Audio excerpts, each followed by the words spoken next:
আপনাকে কি করে ভালো না বাসি ইয়া রাসূলুল্লাহ।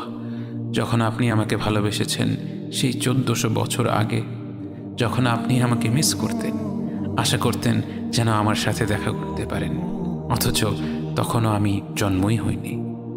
সেদিন সাহাবীরা আপনার চোখে পানি দেখে বলল, ইয়া রাসূলুল্লাহ, আপনি কাঁদছেন কেন? আপনি বললেন, আমার ভাইদের খুব দেখতে ইচ্ছে করছে। সাহাবীরা বললেন, আমরা কি আপনার ভাই নই ইয়া রাসূলুল্লাহ? আপনি বললেন, না, তোমরা আমার সাহাবী। আমার ভাই হলো তারা যারা আমার পরে আসবে এবং আমাকে কখনো না দেখেও তারা আমাকে বিশ্বাস করবে।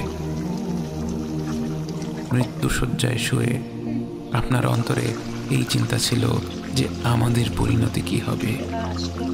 উম্মতি উম্মতি বলতে বলতে আপনি আপনার রবের নিকট ফিরে গিয়েছেন। আজ আমরা আপনার উম্মতের অংশ। বিশ্বজুড়ে আপাত দৃষ্টিতে আমরা হচ্ছি সবচেয়ে অপদস্থ, নিরুপায়, পরাজিত, লাঞ্ছিত, অথচ বাস্তবে আপনার উম্মতের অংশ হওয়া যে গোটা বিশ্বের সব সম্পদ পাওয়ার চেয়েও মূল্যবান ব্যাপার। আজ আমার মনে যত আশা, যত আকাঙ্ক্ষা, যত স্বপ্ন, যত চাহিদা, সব কিছু পেয়ে গেলেও নিজেকে এতটা সৌভাগ্যবান মনে করতাম না যতটা মনে হয় আজ আপনার উম্মতের একজন হতে পেরে। কাল হাসরের ময়দানে যখন গোটা মানব জাতি এক নবী থেকে আর এক নবীর কাছে ছুটে যাবে, আল্লাহ যেন বিচার প্রক্রিয়া শুরু করেন এবং প্রতিটি নবী নাফসি নাফসি বলে মানুষকে ফিরিয়ে দিবে।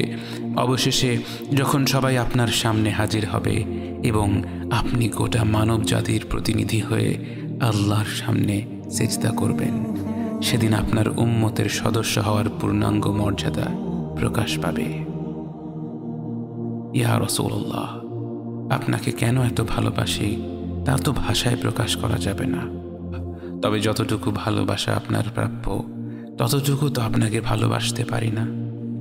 কথায় আপনাকে যতটা ভালোবাসি, কাজে তো তেমন করে ভালোবাসতে পারি না।